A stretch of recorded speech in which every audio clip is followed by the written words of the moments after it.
in advance to all the candidates, so they've been given a chance to review the questions. If you have the agenda sheet, those questions are the lower half of the page.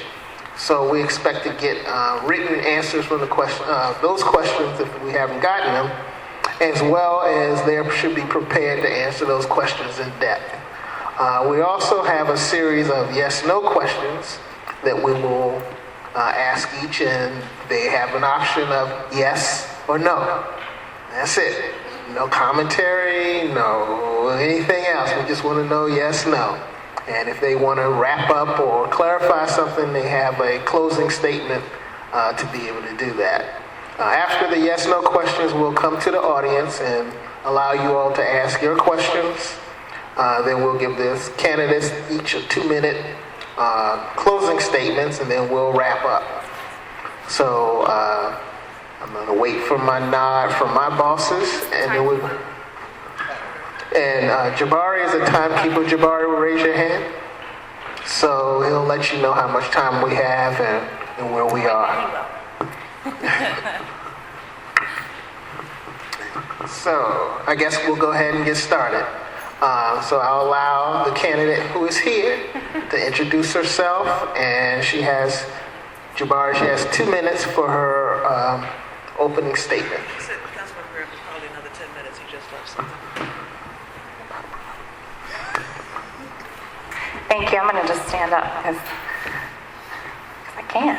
My name is Brianne Nadeau, and I am running to represent you all on the council here in Ward 1. I moved here to DC 12 years ago. I grew up in Michigan, but I always wanted to live here because my family was committed to progressive causes and candidates. And I knew that coming here, I'd be in the center of all of the change and all of the good work that people were doing.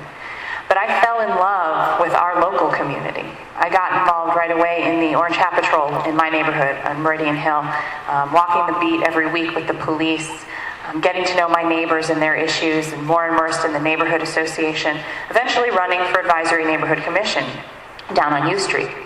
And during the time I served there, that's when I really got to know the Georgia Avenue community. Got to know Pleasant Plains Civic Association, got to know the ECAC, and got to know all the good work being done over here on Georgia Avenue through the task force and the business association. And it became clear to me that we were not getting at the root causes of all of our issues. That Georgia Avenue was not getting the attention it needed from our ANC or from our council. And so I've worked with the community to fight for more resources. I've been a part of the visioning process, and I believe that we need dedicated resources for Georgia Avenue to fully implement the vision of the community here, and we'll talk more about that tonight. I'm focused this campaign on strengthening our neighborhood schools. It's wonderful to be here in Bruce Monroe and Parkview. The first stage of modernization is going great. Everyone should be very proud. We're going to fight for the rest of that. I'm also fighting for affordable housing, more affordable housing options in our community, and for ethical reform. We have a council member, I would say it if he were here too, but we have a council member who's been reprimanded by his peers in an 11-2 vote and stripped of his chairmanship, which means he is no longer an effective leader on the council. And that means that we need new leadership.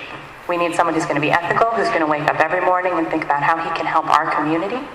And we need a new energy, and I hope I have the opportunity to serve you on the council, and I look forward to talking with you more tonight.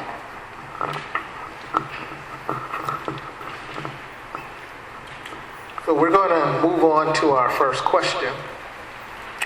These were the questions sent out to the candidates in advance, and again, we'll give the candidate 2 minutes to answer. So I'll read the question, and we'll take it from there. Okay. Traffic, parking, and the use of public space is an important issue. As more people move into the area, we have increasing congestion. What is your vision for expanding the transportation options along Georgia Avenue? Did you get the whole question? Yes. Thank you. We need to make it easier for those who want to park and drive to be able to do so, and also make sure that we have a full range of transit options for those who would rather take transit. We do have a parking crisis here in Ward 1. In fact, if you had told me when I decided to run for this seat that the two biggest issues I would hear about door to door were rats and parking, I wouldn't have believed you. Maybe the parking. But we need to totally revamp the RPP.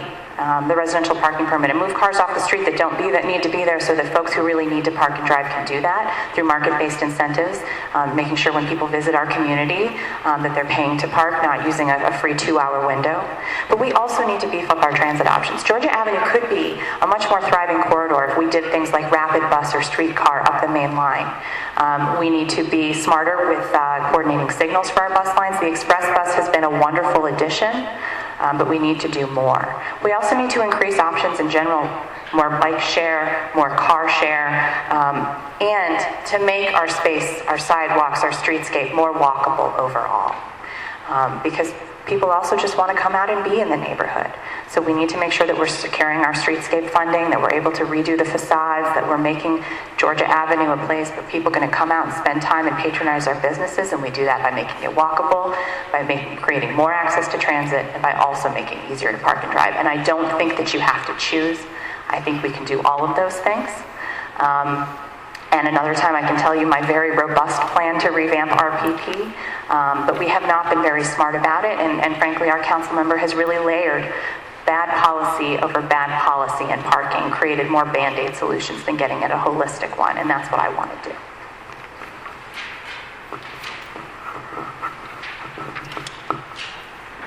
Second question.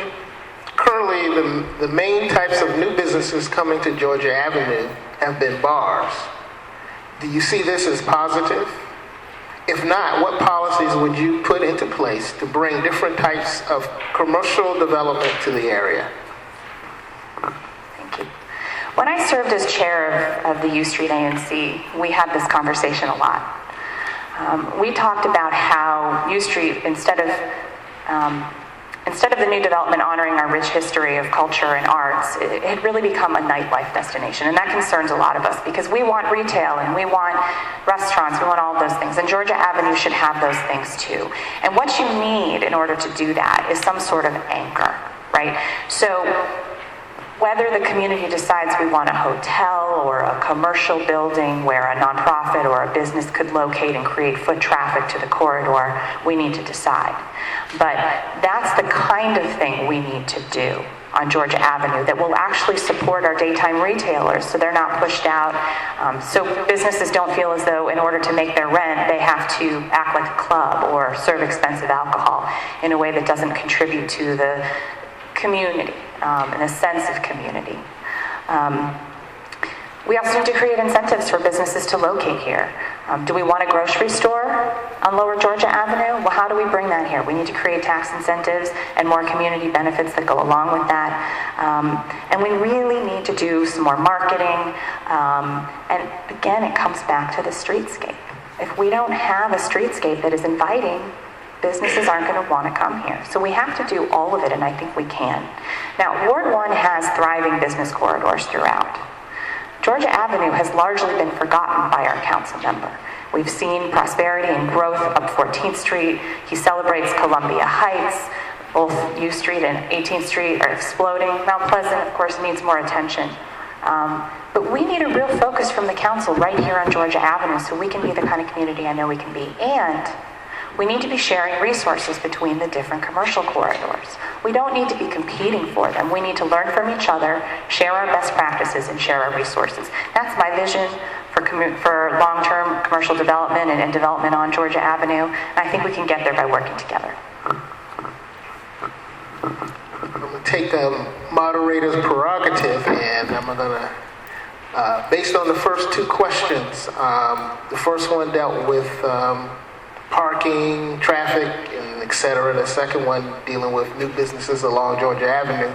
Are there any follow-up questions from the audience that you would like to ask at this point? I have 3, so we'll work with those 3. I'm curious, how did he mess up with the parking? Because when Jim Graham was at DPW, the chairman of that DPW, he did a lot for parking with regards to the city. So how did he mess up on the parking?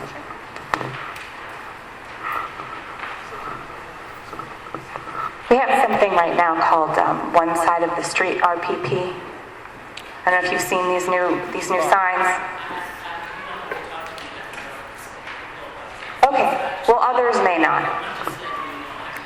Great, okay.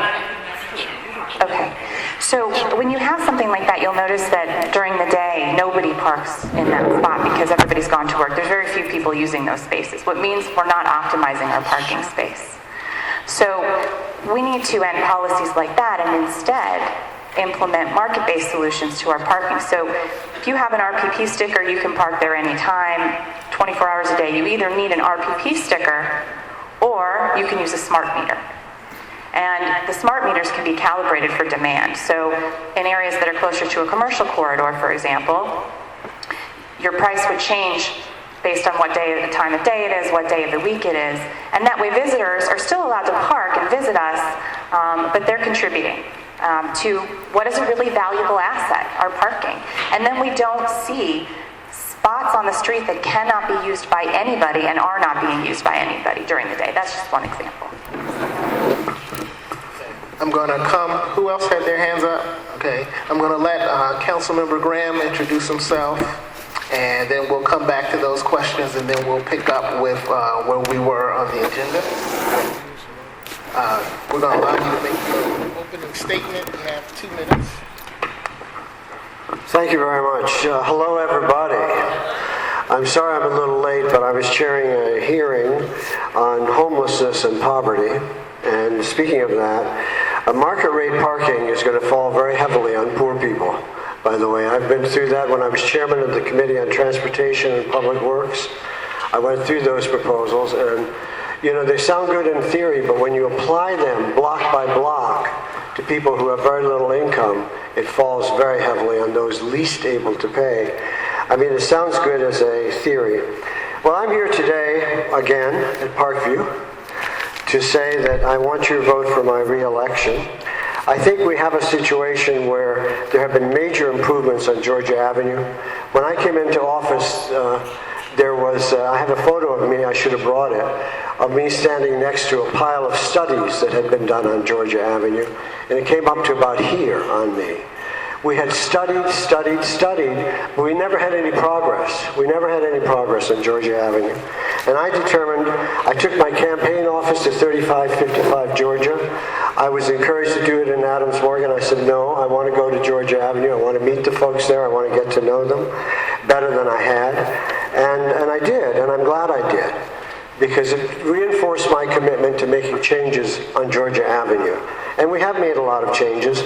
You may remember a piece of literature I put out in my last campaign, which went all the way down Georgia Avenue and described all of the things that were better. First you start with the apartments in the 3700 block of Georgia Avenue. Well, you say,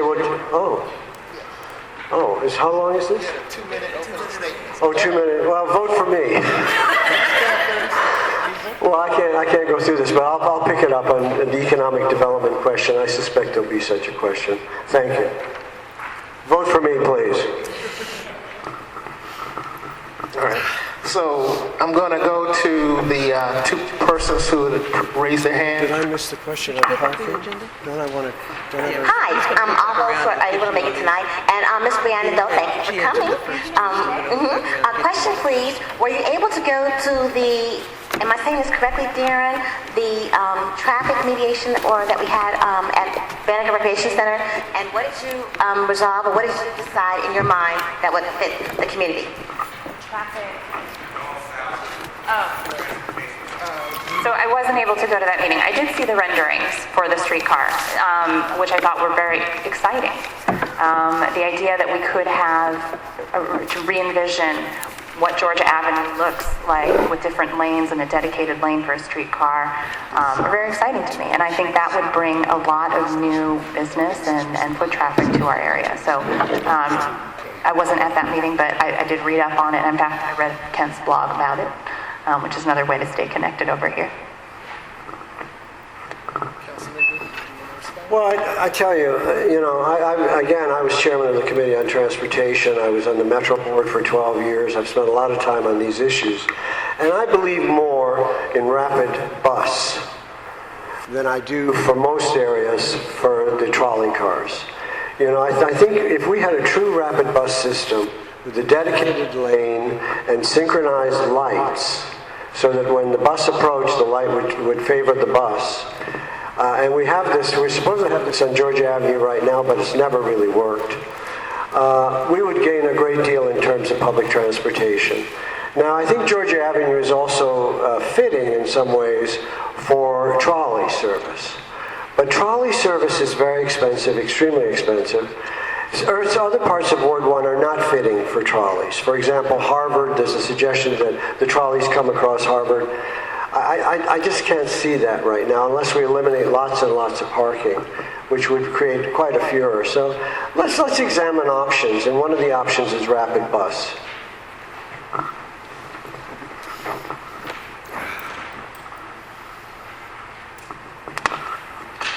Good evening. My name is Joe Strouder. I had a question in reference to the trolley cars because as a longtime member of resident of Pleasant Plains, I definitely would not care to see a trolley car on Georgia Avenue. Being a native Washingtonian, I lived here when we had trolley cars along 8th Street and other parts of the city, and I remember what, at that time anyway, what a total, how to say this pleasantly, mess, there we go, mess it was whenever they would either break down and block traffic or, and just for that matter, the eyesore as far as the wires are concerned. Georgia Avenue, not only being in a historic area, especially Lower Georgia Avenue, I think aesthetically it would bother me to see the wires across our streets. So I definitely am not in favor of the trolley cars and would prefer having the lights fixed so that the buses, when they come to the corners or whatever the stops, are working. I'd like to give both candidates 30 seconds to respond. What is that? Is it yours? That's mine. Oh, it's yours, okay. Well, again, I think we've got to look at options because this city can't afford to reinstitute a trolley car system. And in certain areas, we're going to have to dig tunnels because you just can't, for the reason that this lady just mentioned, you know, when the streetcar breaks down, everything grinds to a halt alongside of it. So there'll be certain roads. I thought 8th Street was a perfect place. I fought for 8th Street rather than serving Bowling Air Force Base, which was the original plan, by the way, for the light rail. But I think that there are a lot of streets that are just don't make sense to have a trolley on right now. But we could have rapid bus all over the city with dedicated lanes and synchronized lights that would really move the traffic and would move people very successfully. So we will learn a lot from the way the trolley car has been implemented on H Street. And I think we've learned a lot from the past as well. And the proposals that are coming forth now for trolley are a dedicated lane so that it would not block traffic if it broke down and whatnot. But that said, you know, if I'm hearing from the community that you don't want a trolley car, it's not important enough to me to do something that I think might be good if the whole community hates it, right? I'm not here to say, this is my vision and I'm going to implement it. I'm here to say, what's the community's vision? How do we move it forward? So if that's what the community wants, then that's what I would advocate for. I happen to think trolley cars are a good option in a lot of places. I think it might be good for Georgia Avenue, but we have to have that conversation. And that's just the beginning of it, right? Rapid bus is an excellent idea. And I just wonder why, if our council member was chairman of the Transportation Committee, as long as he was, we couldn't get it working the way it should on Georgia Avenue. So if we need rapid transit, rapid bus, we need timed lights, and we've got the money for it, I just don't understand why it isn't already happening. All right, we're going to move to question number 3. What happens to 1 and 2 for me? You missed it. No, you said they're looping back. Yeah, you're gonna look back. We're going to move on to question 3. What is your short-term and long-term vision for the site of the former Bruce Monroe School? I just want to step back in time for a minute and talk about how we got here quickly. I mean, this is arguably one of the most mismanaged things that's happened with school facilities in Ward 1. The community was left in the dark, asking if the school would be kept open, and finally someone said, no, we're not going to do it. But it was really too late, and now we have a parcel that is a park but it doesn't have half the community amenities that we hoped for. In the short term, we need to activate that park. We need to do more community events like the one we had in the summer, which was wonderful. A lot of us came out for that. And we need to make sure that we've got shade. We should put in a soccer field. I know the community has been asking for a water fountain, little things that we can do. I'm leaving. But in the long term, we need to sit down as a community and decide what we want. Do we want a building there? Do we want like a full rec center like we have over here in Parkview? What kind of youth activities? What kind of activities for seniors? This is a really wonderful piece of land right on Georgia Avenue. So it needs to fulfill a lot of different things for the community. And like I said, I'm not going to come in here and say this is what I think should be on that parcel. That's not for me to say. And we're actually, going through the 2014 priorities for the task force now, and part of that is a community vision for Bruce Monroe. But in the meantime, we need more amenities, we need more programming, and we need to work with DPR to get those things there. What we're going to do is to, at the end of this series, we're going to give the council member an opportunity to answer questions 1 and 2. But we're going to move forward at this point. So we're on number 3. Thank you very much.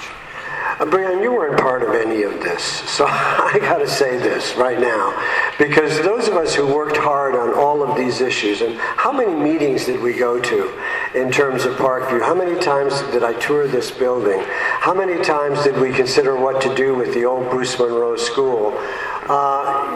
This is something you really need to learn about before you have an opinion on. And the fact of the matter is that we had a chancellor of education who was rather strong-minded at that time. Do you remember Michelle Reed? And she had some very definite ideas. And in fact, it was in this room that just before a meeting in this room that we agreed, she and I, that Parkview, that Bruce Monroe would move here and that it would stay open, because her first plan was to shut down the school, tear down the school, the end of Bruce Monroe. And we worked very closely with the parents, and many of whom are still strong supporters of mine because of that experience. Now here we have a 3-acre park, which we demolished Bruce Monroe because it was a monstrous building. It was brutalist architecture. You couldn't see out the windows. You couldn't see in the windows. The HVAC didn't work. We tore it down. I'm glad we did. And we moved Bruce Monroe to here. But here we have this wonderful park. I like the park. I like the park, and I've had a lot to do with the creation of that park. Yes, there are amenities that it doesn't have. Yes, there are issues that we need to work out, no question about it. But we have a park with basketball courts, tennis courts. We're going to have covered space this summer. I know we are, and I found the money for that too. And we have a beautiful garden, and farmer's garden right there. Let's keep the park. Now, if we want to put part of the property into development, that's something we can talk about. But I don't want to give up green space in Ward 1. It's too precious. Thank you.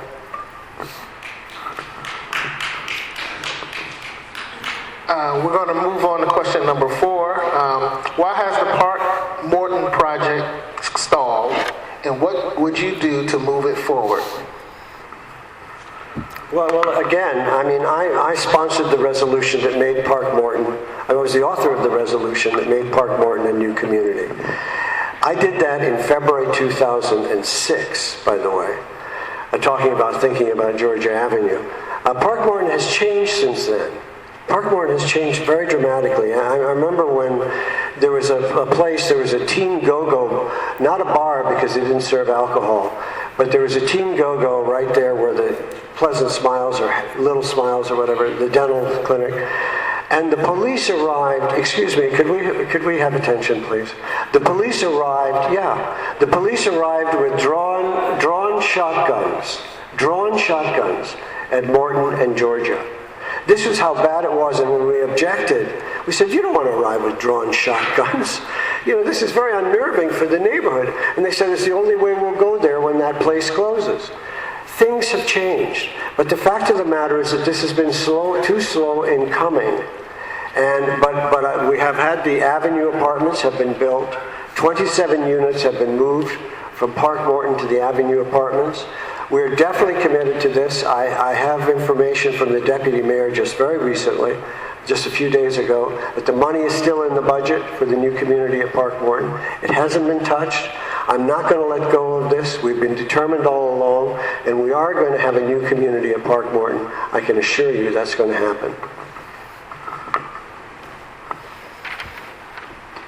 it's all well and good to pass legislation and authorize things, but what's really important as a council member is to stick with them, to make sure they're fully implemented.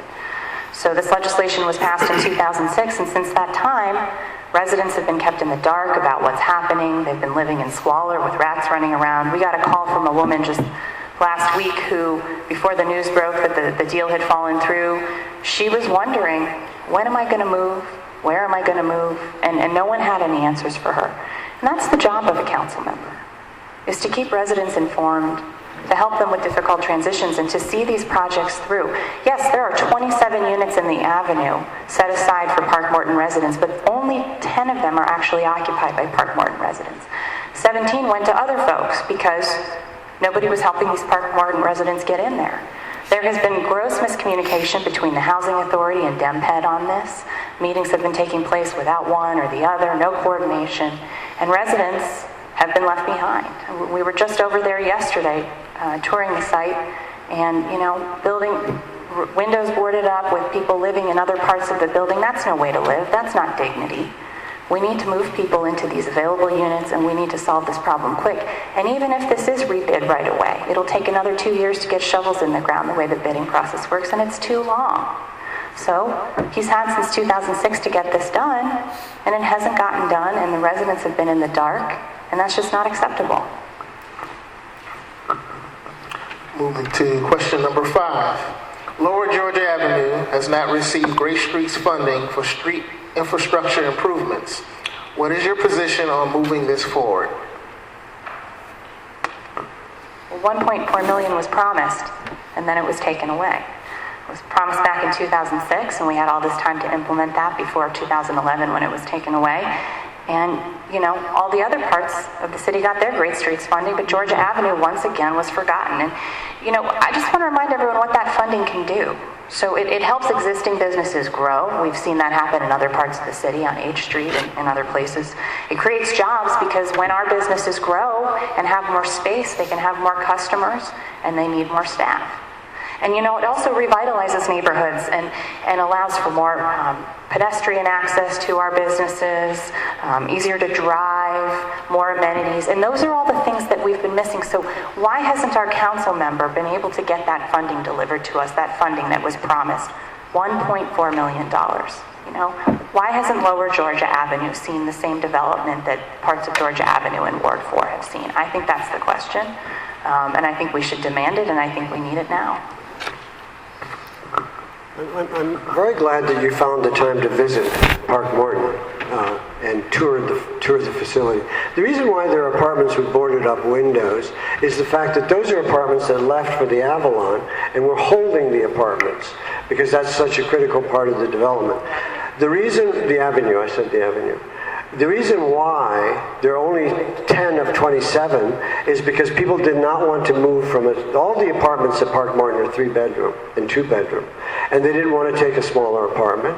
The Avenue is smoke-free. They didn't want to do a smoke-free building. The Avenue had a requirement of a job, It had a job requirement, and some people didn't want to do that. So it wasn't attractive, and that's the reason that there's only 10 of 27. But the other 17 are extremely low-income apartments. So we haven't lost that in terms of the housing. In terms of the Lower Georgia Avenue has had a number of streetscape improvements. The curbs have been done, the road has been resurfaced, there's new lighting. This happened some years ago, about 4 or 5 years ago. All of that has been changed already. We have the Great Streets money that goes all the way to Newton, and that has all been done. So what we have remaining is to go from Newton all the way down to Florida. And we can do that, and we are going to do it. But the fact of the matter is that people wanted to see what happened to the Howard Town Center. The Howard Town Center has a huge part of that area, and people didn't want to lay down new roadway again. It's already been done once. The roadway on Georgia Avenue is actually quite good, until they saw what was happening to the development and the utilities and everything else relating to that. This is another area where we've really had a lot of success, and we will continue to have success. Next question. How would you define workforce housing, And what policies would you put into place to make sure it exists? Thank you. Workforce housing is defined as somebody who is like a starting librarian, a starting police officer, salaries of about $40,000 to $60,000 a year. I was the author of $10 million set aside for workforce housing. That money has been used on Girard. The money has been used most recently on Euclid, where we're building a brand new apartment building specially constructed for the deaf. It's one of the few buildings of its kind in the nation, and it's all workforce housing. And so clearly we want to keep everybody here, but I'm a believer in mixed housing. I don't think all the poor people should be over here and all the wealthy people should be over there and they should be separated by a park or a river or whatever. I think we need to have people mixed together because everybody brings strengths to the table. And the fact of the matter is we should have workforce housing in the same building with low-income housing, in the same building as market-rate housing. We can do this. And that's, by the way, the promise of New Community. New Community was a promise to mix everything up in a way that is very successful. What is this? So we need to do more with workforce housing because we want our newly, particularly our government employees who are starting jobs, to live in D.C. We don't want them to have to live somewhere else and commute. And I think that's happening increasingly because we have more and more buildings that have a set aside for that income bracket. Thank you. As I've moved around the ward talking to folks about the issues they care about, housing comes up all the time. And the definition of affordable is different for everyone. Young people need affordable housing. Our seniors aging in place need affordable housing. Our young families need affordable housing. I think of it, I think the most vulnerable population is those below 60% AMI, so those are families of four making under $65,000, if you want to define it. And Councilman McDuffie actually has a great piece of legislation now that better defines that for us. There is something called the Housing Production Trust Fund, and this is something that was created by Councilmember Charlene Drew Jarvis many years ago to fund programs that move people into home ownership, that move them into co-op, and that create enough affordable rental units for families and single people and seniors. So we need to do more and more is what I'm saying about those things. But, you know, I just want to touch back on Park Morton again for 1 second because that, of course, is affordable housing. You know, regardless of how this project is proceeding and whether people decided to move or not, it is unacceptable for us to allow people to live in the conditions that those remaining in the Park Morton are living. When people are calling us and saying, there are rats running around my home, you know, that's not acceptable. So we need to address those issues, and that's the job of the council member. I can assure you that if I'm serving on the council, we will be dealing with those issues. You know, people should not have to live with rats in their home. I used HPAP to buy my home, actually, 5 years ago. If I didn't have that down payment assistance, I wouldn't be a homeowner. What homeownership gives you is stability, and everybody wants stability. And we need to give more people stability by moving them into homeownership, moving them into equity situations like co-op, and ensuring that we move them into rentals they can afford, and then sticking with them, making sure they can afford their tax bill, giving them abatement if they need it, and making sure they have the counseling they need.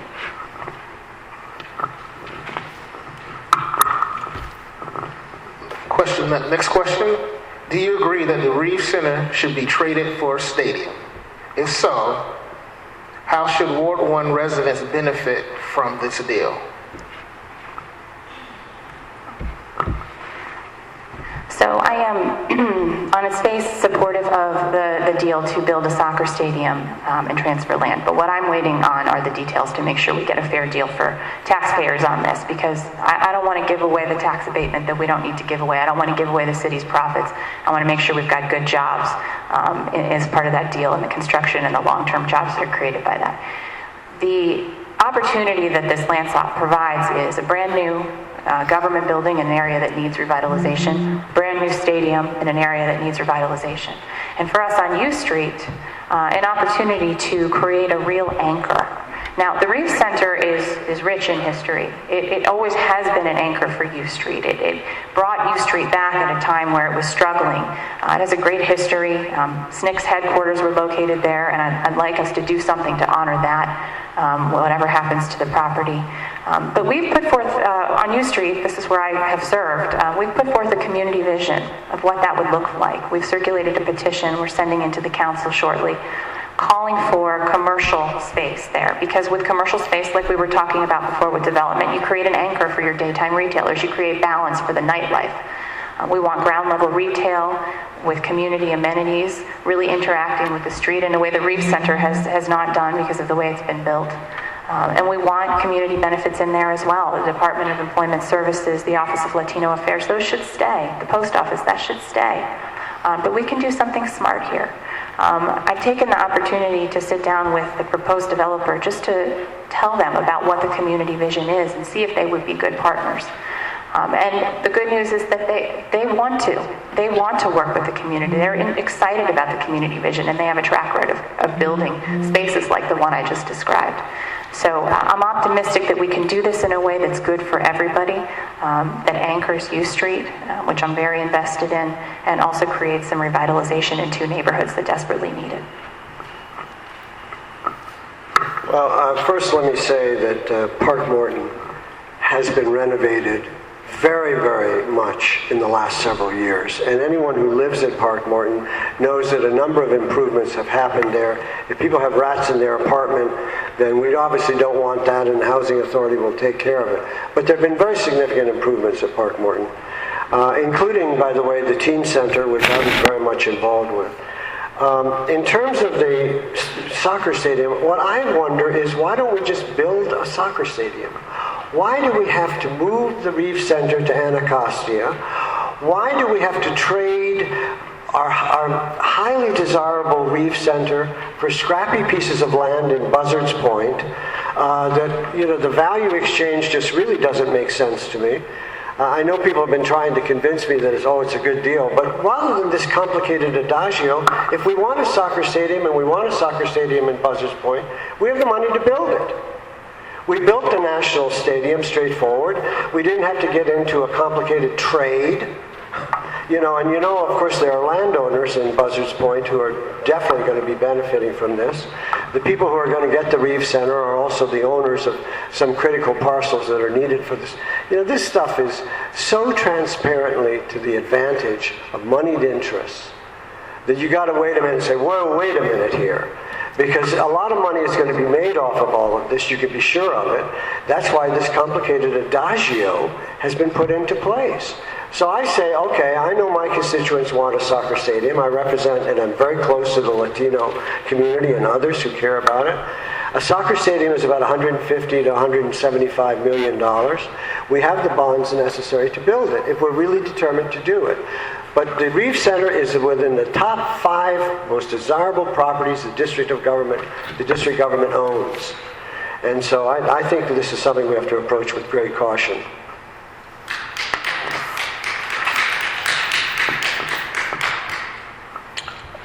Number 8.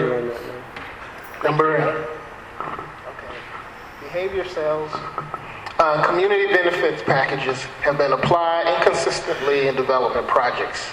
What would you do to ensure consistency and benefits that are truly benefit the community and not just the developer and residents of the development? I'll read that again. To ensure consistency and benefits that truly benefit the community and not just the developer and residents in the development. Well, as many of you know, because you participated in this, the community benefits packages have to this date been negotiated by the local stakeholders. The Advisory Neighborhood Commission typically has a lot to say about that. The neighborhood organizations have a lot to say about that. So by definition, they're going to vary from neighborhood to neighborhood, depending on what those groups want done.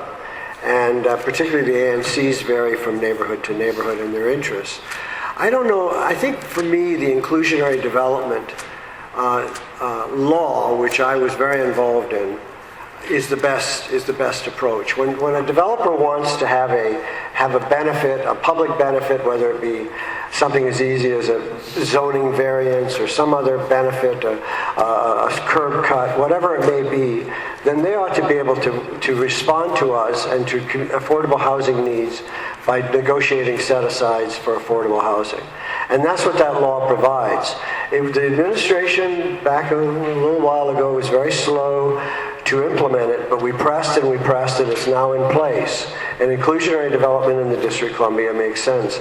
I think in terms of the community benefits packages generally, we need a new approach in terms of figuring out what happens after they're put into place.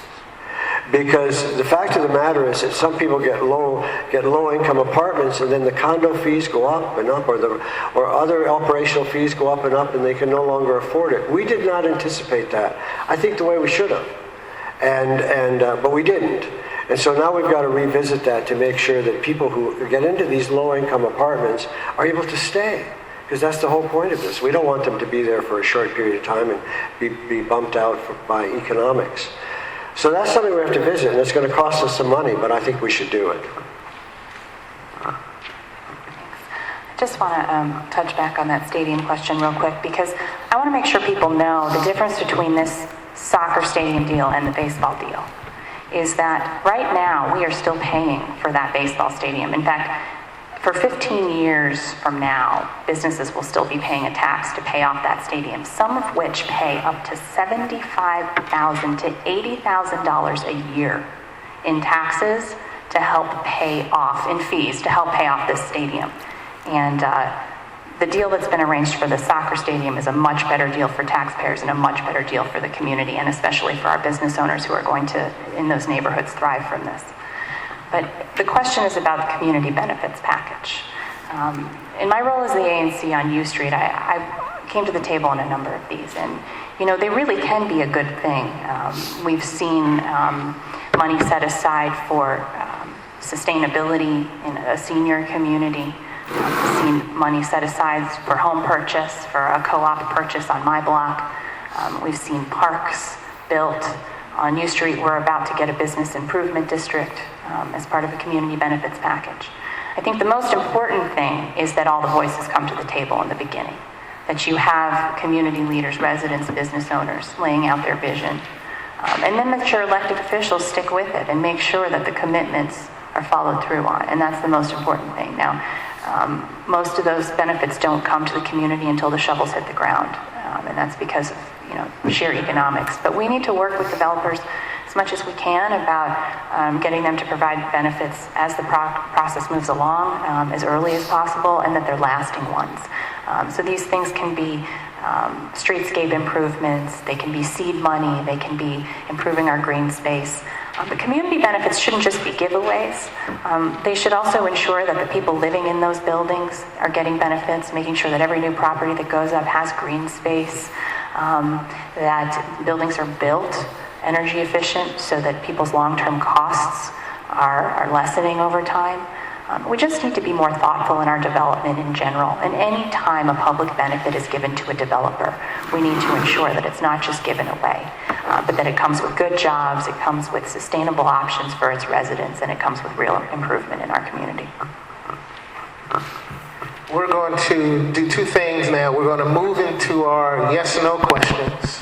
And the way that works is Sylvia will ask the questions to both candidates, and they're to give a yes or no answer. That's it.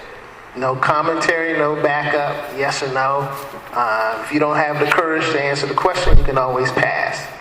But before we do that, we're going to give the council member 2 minutes to address either one or two or both, and then we'll move on to the yes/no questions. Thank you very much. First, let me just say in terms of the parking issues, which are so critically important in Ward 1, I'm very pleased that I was the author of the RPP restricted parking. In other words, I had heard for years that people said, I got to pay $35 a year for this RPP. It don't mean nothing. Everybody parks and nobody pays no mind to it. And the fact of the matter is that now every block in Ward 1 has one side of the street exclusively reserved for RPP, and the other block typically is traditional RPP. And it was the law that I authored and put through that guarantees that. And I think it's made a big difference. I hear from people that for the first time they can park nearer their house than ever before. And I think that those who pay for RPPs are entitled to that benefit. I think in terms of the transportation options, we've looked at that. The reason why there's not rapid bus is because we have express buses, and I worked very hard to get the express buses on Georgia Avenue with the synchronized lights. They have made a difference. I think we've had an experience with that for a few years, and now I think maybe it's time to work with the Metro Board and with the Department of Transportation to have the rapid bus. Now, in terms of new businesses, we've done a heck of a job. Let's start with what's known as the Parkview CVS. You know, on a corner that we didn't know what was going to happen there. And then we go down the avenue and we find the Senior Wellness Center, which I worked on since 1999, and it was possible. And then we have the Lamont Lofts, which was at 701 Lamont, which was really a breakthrough pioneering project. We have, of course, we've mentioned the Georgia and Irving Park, which I think is exciting, 3 acres of green space that previously was not there. We have the Park Place Apartments, where you say, well, that's in the 3700 block, but that was built on Metro land when I was chairman of the Metro Real Estate Committee. And I worked very closely with Dallin & Klein to get that. We have, of course, the new stores and apartments now all the way down the avenue. New restaurants that we never imagined are here. And we have the police substation. I can't mention the police substation enough at 750 Park Road, because in point of fact, that was a Parks and Recreation facility when I worked with Chief Ramsey, and I said, we need a police station here. We need police presence in Ward 1 in Parkview. And it's made a big difference. And we've recently had some very helpful community meetings. All of those things are things that all of those things are things that I was seriously engaged in and helped make happen. Georgia Avenue is definitely on the move, far more so than it has ever been in recent times. Thank you. We're going to move to our yes/no. I'm going to ask the 2 candidates if you could just shout out your answer, because the question is more important to be heard. Are we ready? Can I get somebody to volunteer to take some notes up here for me? Because I was. I'll take them. You take notes? There you go. Just mark the.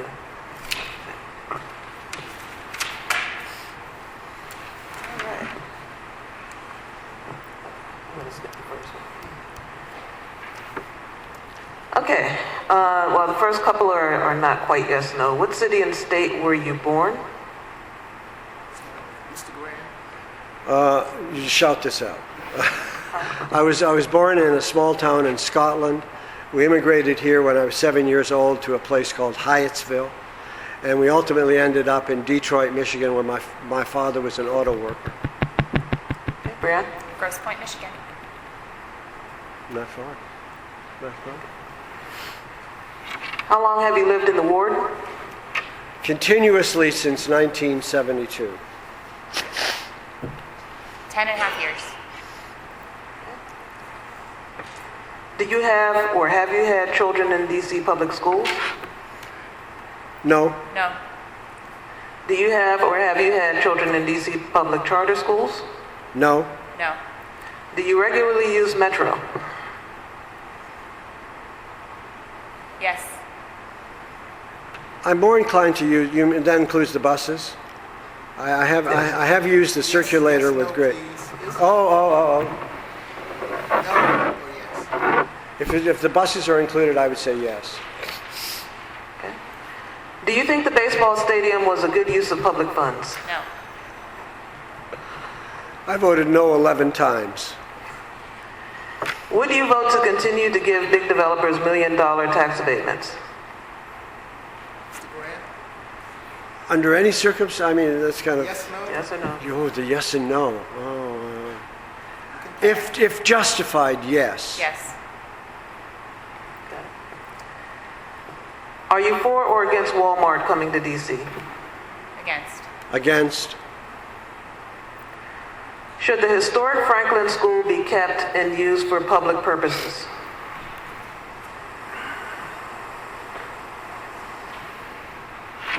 Pass. No. Should council members have term limits? Yes. Yes. Do you think council members' salaries are too high? No. No. Provided that they don't have outside employment. Yes, no? Should DC financial information, revenues, and expenditures be openly posted online? Yes. Yes. Would you budget for publicly funded and staffed daycare in DC rec centers again? Yes. Absolutely. Yes. Would you budget more money to increase homeless housing? Yes. Yes. Would you legislatively work to strengthen DC housing and rent control laws? Yes. Yes. Would you lobby for exempting DC residents from having to pay federal income taxes until DC becomes a state? Yes. Yes. Yes. Wouldn't that be Do something? you promote pushing for congressional delegate voting privileges or statehood? Yes and yes. Statehood or voting privilege? Yes, yes, yes, yes, yes, yes, yes. Both, all Is of it an it. either or is it a yes no? We'll call it yes. Okay. Next. Okay. Are you satisfied with the performance of the current police chief? Yes.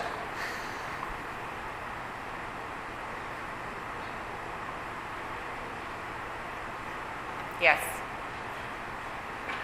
Should the DC Attorney General be elected by residents and be independent? Yes. Yes. Do you support expanded licensing and public funding of charter schools? Yes. Say that again. Do you support expanded licensing and public funding of charter schools? Yes. Would you budget more money for HIV testing, education, medication, and prevention? Yes. Yes. Should DC decriminalize the personal possession and use of small quantities of marijuana? Yes. Should DC legalize the personal possession and use of small quantities of marijuana? Yes. No.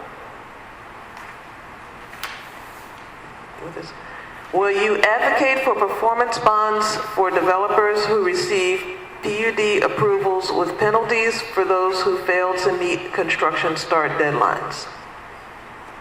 Say that again? Will you advocate for performance bonds for developers who receive PUD approvals with penalties for those who fail to meet construction start deadlines? Yes. Yes.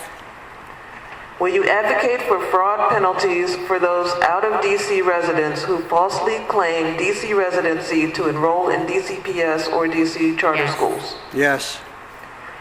Will you pledge to make more data available online for the public, specifically the nonprofit 3,500 forms filed annually to justify the continued tax exemption of vacant land held by Yes. nonprofits? Yes.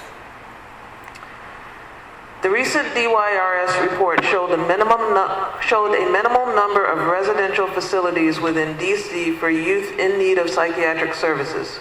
Will you push for more placements of DC youth in required residential centers, particularly by contracting with DC universities? Yes. Will you insist on using impervious surface fees to fund more low-impact development, reducing the need for the $2.6 billion tunnel the city is under order to create? Yes. Do you think providing internet service should be treated as a public utility, as done in cities such as Chattanooga, Tennessee, and DC should own, control, and provide internet service at affordable prices for all residents? Yes. Yes, I think so. Are you in favor of a moratorium on further DCPS school closings? Yes. No. Are you in favor of a moratorium on further charter schools being created? No. No. Should Kaya Henderson remain as DC school chancellor? Yes. Yes. Should the election for DC Attorney General be held this year, 2014? Yes. No. Are you in favor of creating a municipal composting system? Yes. Yes.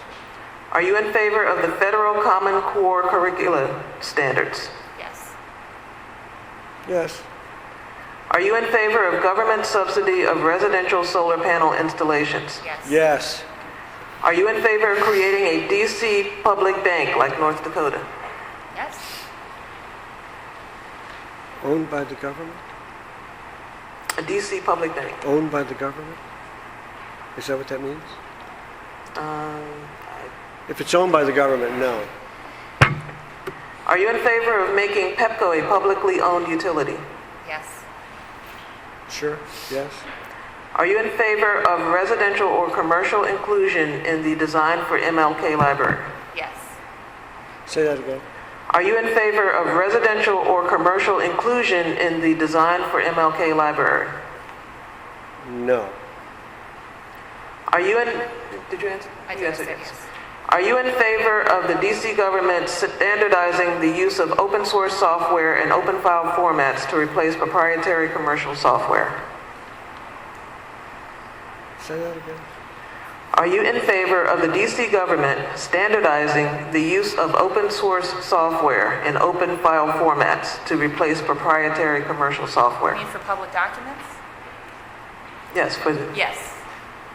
okay, that's it. Yes. You know? All right, we're going to move directly to the audience. If you would like to ask a question, I would ask that you stand over here. I know we're running short on time, but I want to get as many people in as possible.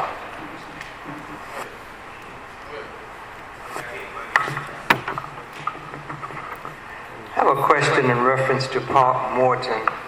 I live about 40 feet from Park Morton. I lived there for the past 30 years, and I have seen some improvement on the property. But what has happened to stall the new communities at Park Morton?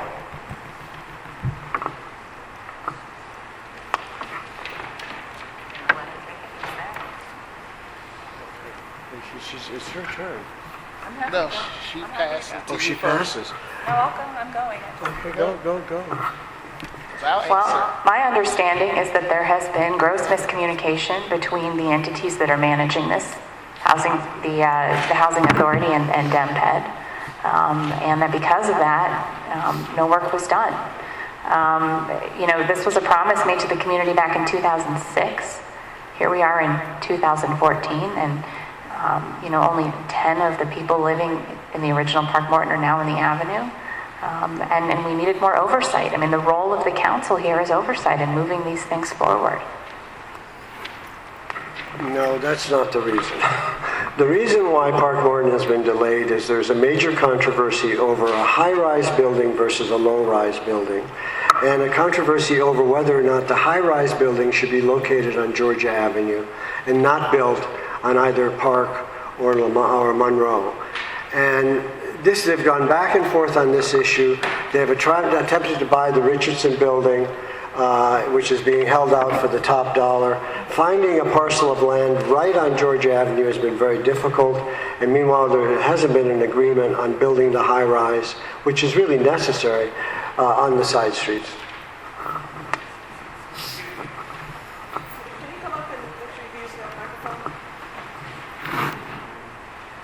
Yes, I'm Roger Neely. I'm a realtor and a consultant for a lot of the investor types along the George Avenue corridor. The latest information to answer the question more directly in terms of what's happening with Park Morton and the new Communities Initiative. Just yesterday I spoke with someone out of the Deputy Mayor's office, and they're in the process, along with, I guess, public housing, they're looking for, in the next 2 months, they're going to put out another RFP to get a new developer. The guy who was supposed to have had it for the past 3.5 years, from 2010 through now, has been kicked to the curb. They're going to find a new developer, and so that's where the process is right now. They're in the process of putting together an RFP to get a new developer to be involved with this project. Any comments before I go to a new question? No comments? That's true.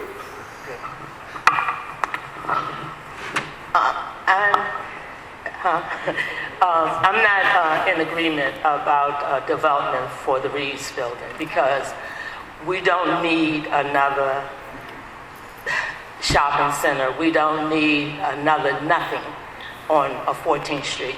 I can't see, I don't know why we can't use the stadium or someplace else, why we have to trade that piece of real estate for soccer build. I don't see that. And if you were on the U Street ANC Commission, I'm seeing a lot of bars, I'm seeing a lot of restaurants, so that I don't see a lot of what you're talking about. If you were in favor of thinking about the residents and what we want, affordable housing and all these other things, I don't see that on U Street. I see overcrowding of everything.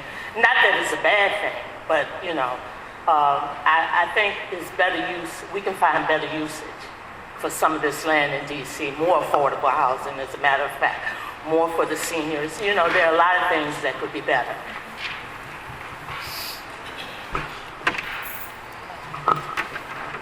I think you're right. We need a plan for affordable housing. We need to figure out, what I'd like to do is audit Ward 1 and figure out how much housing have we got that's affordable, how much have we got that's market rate, and figure out how much more do we need that's affordable. Figure out where we can build it, and then make a plan to build it. I think that's the only way we can move forward with a real vision for affordable housing. I live on 14th Street. It's luxury condos, luxury apartments everywhere, and that all happened in the last 10 years, So, as chair of U Street Commission, what I did was I was supporting responsible business owners, balancing out nightlife. You're right, there's too much nightlife there right now. One of the things that we are working to do is create a commercial anchor for daytime retailers, so we can actually balance that out. I agree with you. I mean, and the other thing, let me just say something else about the soccer stadium. I agree with you, Carolyn. But in addition, what are we going to do with RFK? San Diego has taken their old stadium and changed it so that it seats 40,000 people. We have an iconic stadium right next to a subway with parking lots all around it. Why aren't we reconfiguring RFK? Because we're going to be left with this big old gray elephant that's going to be sitting there at the edge of the city in terms of East Capitol. And I think that's one thing that definitely should be analyzed before we do anything on this.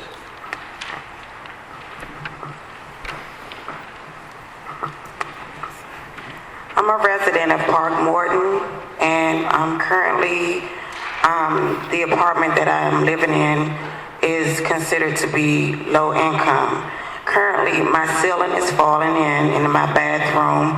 I've had issues with bed bugs, rodents. I've even requested emergency assistance to move from the unit, and even as early as today, this afternoon, I've even tried to contact Mr. Graham's office to get some assistance in getting the repairs done to my apartment. So I would like to know, since he mentioned the renovations, I've been living in Park Morton since 1999, and I haven't seen any renovations in my apartment, and I've been trying to get these issues resolved for a while. I have leaking pipes. The same issue in the bathroom has occurred approximately 2 years ago in the same exact spot, and the debris is coming into my bathroom, my bathtub, and on the floor. And both me and my son are currently asthmatics.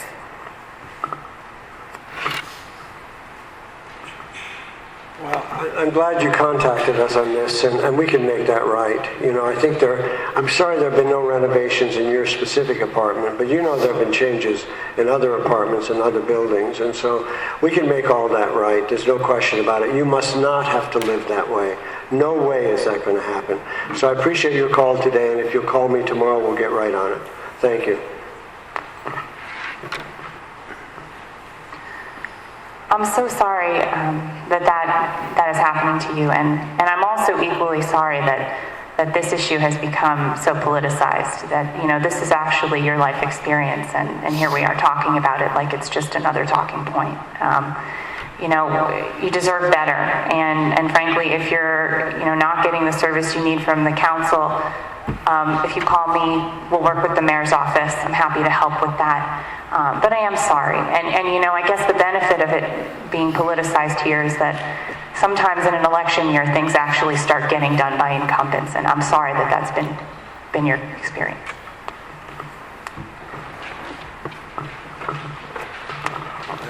My name is Margaret Weesey, and I've lived in Ward 1, Pleasant Plains, for the last 13 years. 16, actually. And There's a lot of renovations on George Avenue, but they have not gotten as far up as Pleasant Plain. And Fairmont Street, I've lived there, and there are potholes as big as trash cans. And we have called to your office, Mr. Graham, and so far we have gotten no kind of response. I think one time they filled it up with asphalt, but you know, during the bad weather, what happens? It kicks it out, so the hose has repeatedly been in the alley. And I've seen alleys that has been repaved that doesn't even seem to have any kind of issues. And this is the condition that we have had to live in for the last 16 years. So, you know, I would like something to be done.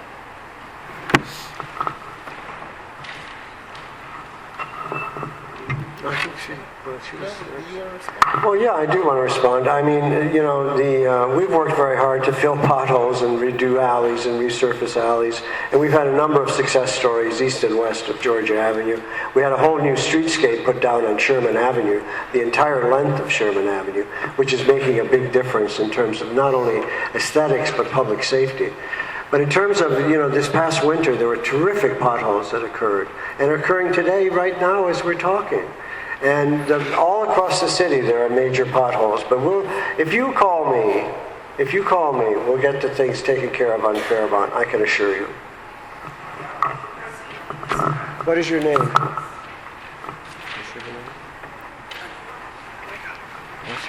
So, one of the things that I hear most when I'm moving around Ward 1 talking to voters is the alley problem.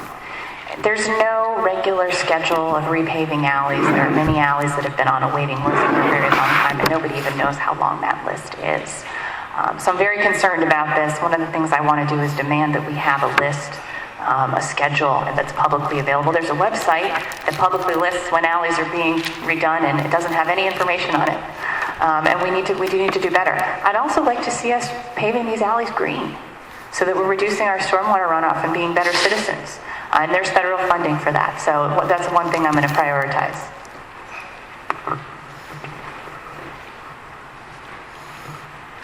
Thank you. Hi, my name is Evan Feeney. I'm with DC Divest. I'm a Ward 1 resident. Climate change is disproportionately affecting DC's lowest income and minority populations. It's driving up the cost of food, it's driving up energy costs, and it's disproportionately affecting our youngest citizens with increased youth rates of asthma. At the same time, DC is investing in the companies that are driving forward these negative impacts. As such, this past year, DC took up the Fossil Fuel Divestment Act, which would have DC remove its funds from the companies that are driving up energy costs and raising our food prices. We want to know if you support the Fossil Fuel Divestment Act and what your plans are if respectively elected or re-elected to reduce DC's carbon footprint. Thank you. I do support the legislation. One of the programs I created as a community leader is called Sustainable U. On the 14th and U corridor, we're working together with businesses and residents to reduce our footprint through sustainable living and working options, renewable energy, stormwater runoff prevention, and composting, compacting, collaborative waste management, things that make us better as a community, move forward and reduce our impact.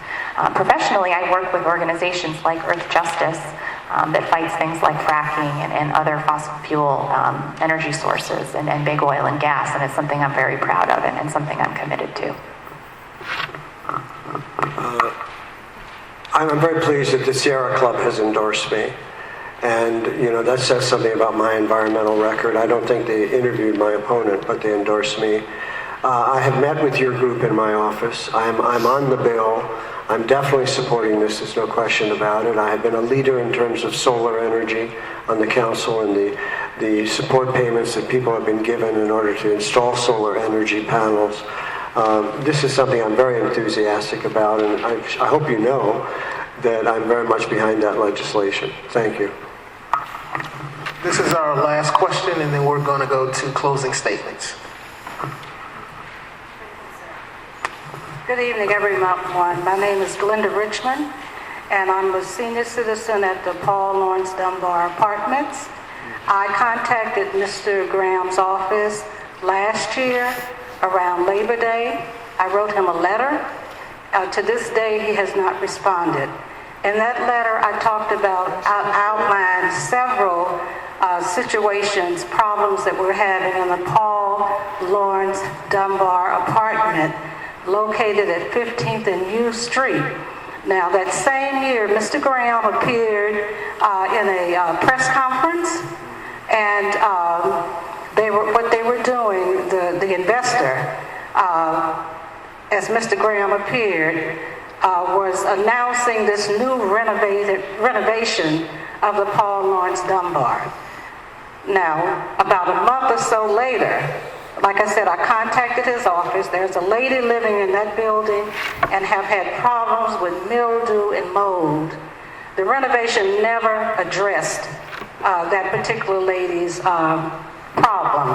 Rats, I've had Consumer and Regulatory Affairs Office out to investigate.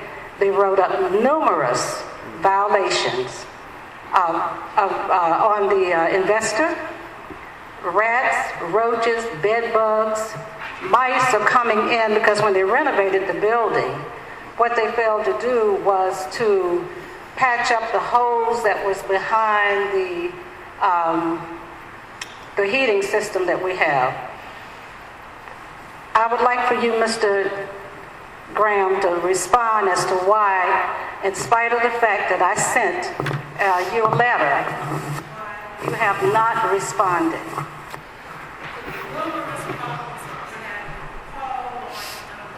I really appreciate all of the, excuse me, I think we got your point. I think, we've had several people. Excuse me, ma'am. Let us move to the next phase. No, I want to say something. I'm going to let you. Okay. I'm moderating. Well, I'm glad you're moderating, William. For once, you're moderate here. Look, I don't know where you're coming from. I'd be glad to see the letter. Excuse me, if you don't let me speak. I have overwhelming support at Paul Lawrence Dunbar Apartments, and you know it, and you know I've been very engaged. Again and again in the apartments. Your specific situation, I'd be glad to look at. I'd be glad to work with you. I'd like to see the letter. You're not interested in listening to me, but I know the vast majority of people at Paul Lawrence Dunbar are very supportive of what I've done there, including working with them very closely to make sure that their building was saved and it was not sold. And the fact of the matter is that this is now going to be a controlled building for the Paul Lawrence Dunbar Apartments. Reverend Dr. Sandra Butler Truesdale, if she was here, would be on her feet right now confirming that. I don't want to hear anything. Oh, this is not fair. Excuse me, ma'am. Please hold off. You're not living in a slum. You're not living in a slum. Ma'am.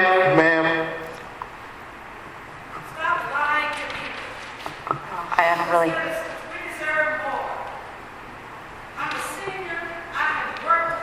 I've got to go. So can I make my closing statement? I guess Mr. Graham should schedule a town hall over here too, because we've got a lot of people who came out tonight just to ask questions. But I thank you for bringing this to my attention. It's certainly something that I'm interested in helping with too. If there's any way I can do that, thank you for that, Ms. Richmond. All right, we're going to go to closing statements. I'm going to go ahead and take privilege. We'll give everybody 3 minutes, and then we'll close out. We get 3 minutes this time. I like it. Well, I'm just going to stand because I feel like there's people I still can't see back there. But really want to thank you all for this opportunity. When I really first started getting to know the Georgia Avenue community, serving on the ANC, it was inspiring to me that the leadership here really has a vision. By participating in a few of the community discussions, had the opportunity to even moderate one a few years back, and it's clear that people are very passionate, business owners are very committed, and that we have a lot of longtime residents with a deep history and great roots over here. And I think this is part of what makes Ward 1 a very rich, diverse ward. And it's one of the things that inspired me to run, because as I was doing my work over on the west end of U Street and further up in Columbia Heights, I saw all of this growth and prosperity. I saw people being lifted up. And I kept asking, well, why isn't this happening on Georgia Avenue? Back in 2010, Sylvia and Darren and I got together. We tried to get a 5th A&C so that Georgia Avenue could have its own A&C. We came this close. But my thinking was that if we had real focus and real political leadership just for Georgia Avenue, that we could move along. So now I want to be the council member because I want to bring that focus to Georgia Avenue. I want to bring the resources to Georgia Avenue. And you know what? I want to hear your voices and bring them along. This isn't about me. It's not about Jim. This is about all the voices in the room here tonight. I've been taking notes and hearing what you have to say, and we'll do this again. You know, I'd love to come back again. Because for me, this campaign is about all the voices I'm hearing in forums, all the voices I'm hearing as I'm knocking doors, and how to bring those to the Wilson Building. How to elevate those voices in the Wilson Building. So I wake up every morning and I think, how can I do this work? You know, how can I serve other people? You know, my two biggest focuses in this campaign have been strengthening our neighborhood schools, which we didn't talk that much about today. Really thrilled to be here. This is my 3rd or 4th visit to the school here, and have had opportunity to meet the principal and the dedicated teaching staff and know that they've worked very hard to keep the kids motivated throughout the modernization, phase 1, and now going into phase 2.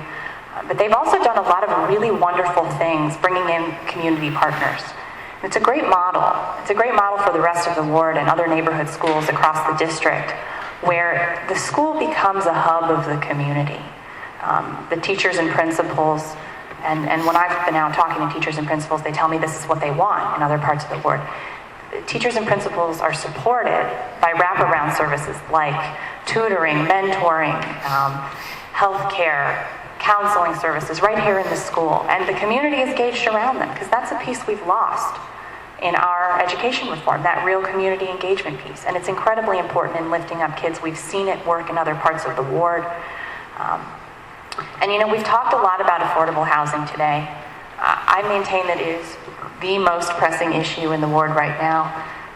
As we watch the neighborhood change, maintaining that affordability for everybody, young people, families, people aging in place, and making sure they have the resources they need. They're not being pushed out, whether they're homeowners or renters.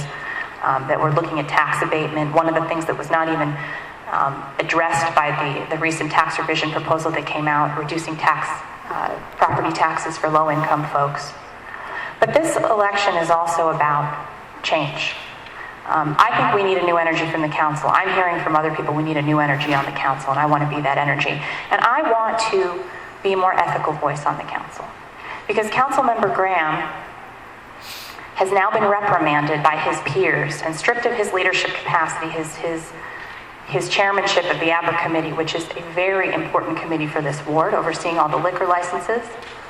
And his colleagues voted 11-2, that they did not think he was ethical, that they felt his behavior was corrupt. And that cannot stand. We deserve better. His leadership has diminished. His colleagues don't want to work with him. And we need a new leadership and a new voice for all of the people in Ward 1. Thank you very much. I want to be reelected because I want to continue the fine job that's been done here. And, you know, I know that there's some people that we haven't reached in terms of particular needs. That's always going to be the case. But we, in my office, has the best constituent services response in this city. There's no question about it. Between what I do and what my staff does, every single day we're addressing issue after issue of quality life. Many of you have that experience. A couple of you don't, and I'm sorry about that, but many people in Ward 1 do have that experience. And I'm very proud of it. We're going to continue to do that. I'm a person who can get things done. If you look at Georgia Avenue as an example, or you look at Columbia Heights as an example, or U Street as an example, you can see the proof of my labors working with a lot of people. No single person does anything all on their own. But the fact of the matter, my ability to work with a diverse group of individuals, many of whom are very strong-minded, many of them are very strong-willed, to make things better for everybody is a key to my success. And I have done that. And I appreciate the strong support I have among African Americans and Latinos and Vietnamese and Ethiopians, because we do have the most diverse ward in the District of Columbia, as well as, of course, the fact that we have a lot of newcomers who we welcome. We want them to appreciate coming into this rich neighborhood. I think it's probably too late in the hour to talk about some of the things that my opponent is saying. I feel a little bit like I'm running against somebody. I was a college professor, and you remind me of some of my students who, like in a course in community service and political organizing or political science, who worked very hard during the semester. You really learned the textbook, and you worked hard, and you got a good grade in the exam, and the course is now over, and now you can repeat all of the terms that you learned in the course. What is missing is proof that you can do the job. And when I became the council member for Ward 1, for 15 years, I had assembled a metropolitan-wide response to the AIDS crisis. I had built from nothing, with a lot of people's help, a dental clinic, a legal services, social work, offices in Maryland and Virginia. I came to these communities a few years ago, and I said, look, what I have done I will continue to do, and that's exactly what I've done. I've continued to look for very, very concrete things to accomplish that make living in these neighborhoods better. And I think that's what I offer you. I don't come here with little textbook ideas about this will work and that will work, and look, I can remember this phrase and that phrase. That's not what I'm here about. I'm here with solid experience, which I want to continue on your behalf. I've never had outside employment except for the first month I was in office. And I assure you that I'm not going to have it in the future. I am working for you, and I want to continue to work for you for another term. Thank you very much.